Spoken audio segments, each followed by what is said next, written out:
everyone, my name is Deepa and in this session we are going to discuss about ocean deposits, जो कि हमने already पहले एक session में cover किया हुआ है. But in this session in short दो क्लासिफिकेशन है जिसके बारे में आज के वीडियो में हम बात करेंगे और थोड़ी डिटेल में समझने की कोशिश करेंगे. तो चलिए शुरू करते हैं टॉपिक को. लेकिन before I start the session, अगर आप मेरे चैनल पर न्यू है तो प्लीज चैनल को सब्सक्राइब और शेयर करना मत भूलना. एंड ऑल्सो लाइक कमेंट करके मुझे बताना अगर आपको किसी भी टॉपिक पे कोई भी डिफिकल्टी आ रही है.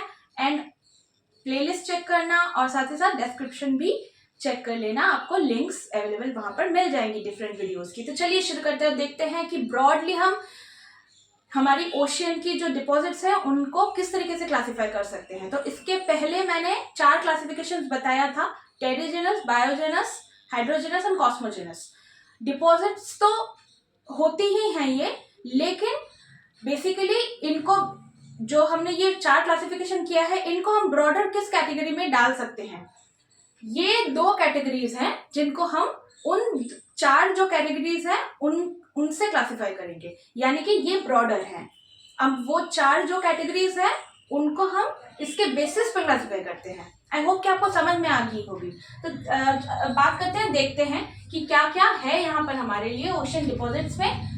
2 types of ocean deposits we have. Ocean deposits, याद रखना 2 तरीके की क्लासिफिकेशन है जो मेजरली पढ़ना पड़ेगा हमें. तो 2 नाम याद रखना है, पैलेजिक एंड नेरिटिक. जहां पर मैं बॉक्स बना रही हूँ, this is important. Pelagic deposit and neritic deposit. Pelagic का क्या मतलब हो गया, देखो मैंने यहाँ पर लिखा हुआ है डीप सी. डीप सी में जितने भी जो भी आपको डिपॉजिट्स मिलेंगे उन्हें हम पैलेजिक डिपॉजिट्स कहेंगे. एंड कोस्ट के आसपास यानी कि नियर द कोस्ट जितने भी जो भी डिपॉजिट्स मिलेंगे उन्हें हम क्या कहेंगे, नेरिटिक डिपॉजिट्स.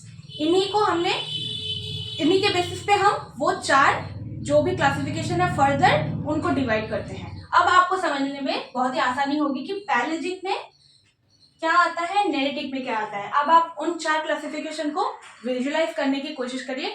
अगर आपने अभी तक वो वाली वीडियो नहीं देखी है जिसमें मैंने ऑलरेडी ओशन डिपॉजिट्स की 4 क्लासिफिकेशन आपको बताई है, तो please go and watch that video, जो कि मैंने ऑलरेडी डिस्क्रिप्शन में इंक्लूड कर दिया है. लिंक आपको वहां से मिल जाएगी.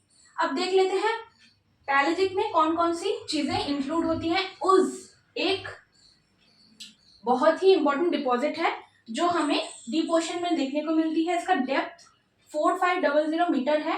डेप्थ कई बार एग्जाम में पूछा जाता है, तो याद रखना उज इसका नाम है, पैलेजिक डिपॉजिट है. बहुत ही एक प्रोमिनेंट नाम है ये उज. इसको पैलेजिक में हम कंसिडर करेंगे. साथ ही साथ green mud, red mud and blue mud जो हमें पैसिफिक ओशन, अटलांटिक ओशन के डिफरेंट जगहों पर देखने को मिलेगी. आपको अगर पिक्चर्स चाहिए होगा तो मैं वो भी आपको प्रोवाइड करवा दूंगी. आप वहाँ शॉर्ट्स में भी आप चेक कर सकते हैं. अगर मैं फर्दर आपके लिए किसी भी दिन शॉर्ट्स बनाऊंगी तो मैं मेंशन कर दूंगी, आपको समझ में आ जाएगी कि blue mud, red mud and green mud आपको किस तरीके से देखने को मिलती है. देन इसके बाद नेरेटिक यानी कि नियर द कोस्ट हमें कौन कौन सी मटेरियल्स देखने को मिलती है, ये डिपॉजिट्स देखने को मिलती है. तो जो सेडिमेंट्स हमें देखने को मिलेंगी वो सैंड, सिल्ट एंड क्ले, इस तरीके की कुछ कंकड़ एंड कुछ स्मॉलर जो बहुत ही सैंड पार्टिकल्स हो गई या सिल्ट हो गया या क्ले हो गई, जो रिवर्स से सेडिमेंट लाया जाता है एंड वहाँ पे नियर द कोस्ट जो डिपॉजिटेड होती हैं बिल्कुल, तो वो जो सेडिमेंट होती है वो नियर द कोस्ट होती है, नेरेटिक डिपॉजिट होती है. Sand, silt, clay etcetera. And यहाँ पर हमें रेड क्ले भी देखने को मिलेगा जो कि नेरेटिक का पार्ट है. Red clay is not a part of pelagic deposit. Remember, red clay is a part of neritic deposit. So this is all about this. यहाँ पे और इससे ज्यादा कुछ है नहीं. क्लासिफिकेशन समझना है और कौन कौन सी डिपॉजिट्स कहाँ पर आ जाती है ये आपको बस ध्यान रखना है. So this is all about it. छोटा सा सेशन था. I hope the session was useful to you all. We will be meeting in the next session with the next topic. Till then, take care. Thank you so much and bye.